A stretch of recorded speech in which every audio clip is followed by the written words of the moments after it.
Os crimes políticos no Brasil não são muito comuns, embora ocorram sempre, é claro, mas existe, pelo menos aqui no Centro-Sul, uma tradição de que a conciliação, de que o entendimento é sempre a melhor forma de solucionar os conflitos de natureza política.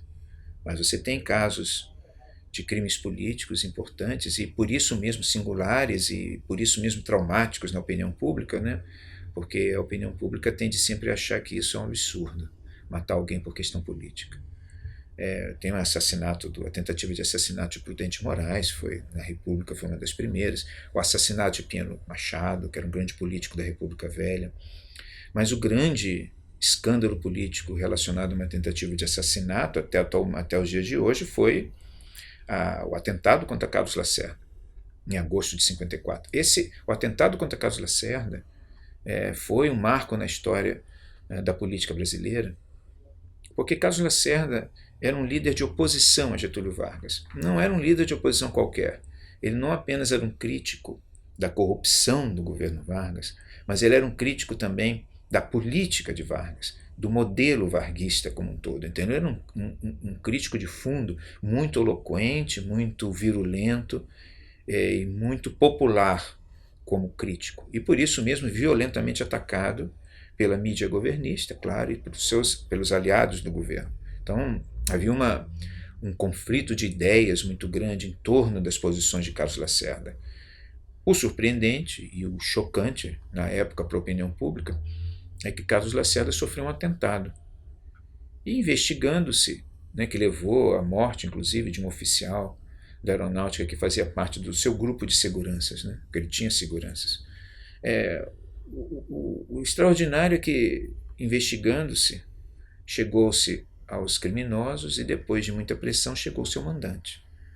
E a surpresa é que o mandante era ninguém menos que Gregório Fortunato, homem de confiança de Vargas, guarda-costas de Vargas, pessoa íntima de Getúlio Vargas.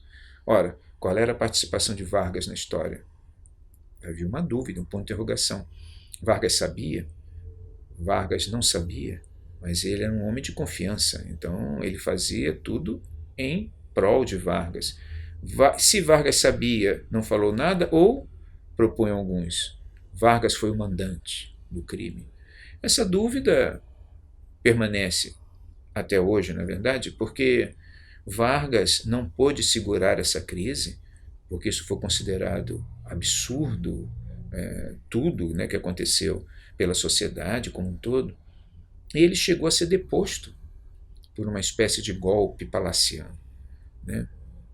A questão é que Vargas encontrou uma maneira toda especial de resolver aquela crise, que era uma crise na confiança da sua liderança, uma crise naquilo que se acreditava que Vargas deveria ser, né? Era ele o mandante de um assassinato? Bom, de qualquer forma, Vargas resolveu essa questão de uma maneira muito simples. Ele se suicidou na madrugada de 24 de agosto de 54. Esse suicídio, ele anulou, ele comoveu de tal forma a opinião pública que anulou todas as dúvidas e questões que existiam sobre quem teria sido realmente o mandante da tentativa de assassinato de Lacerda. Ele zerou, né? É claro que ele também conseguiu, dessa maneira, de alguma forma, preservar o sistema que ele havia engendrado, né? E por algum tempo. Mas, de qualquer forma, é interessante que a ojeriza que a tentativa de assassinato de Carlos Lacerda gerou na sociedade foi tão grande que só se resolveu com o suicídio do presidente Vargas.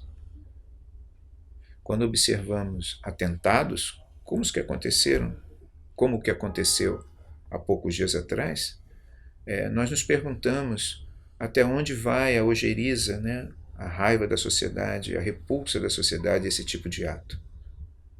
E se haverá, e aí a pergunta que permanece, é se haverá alguém que possa se suicidar para zerar essa repulsa.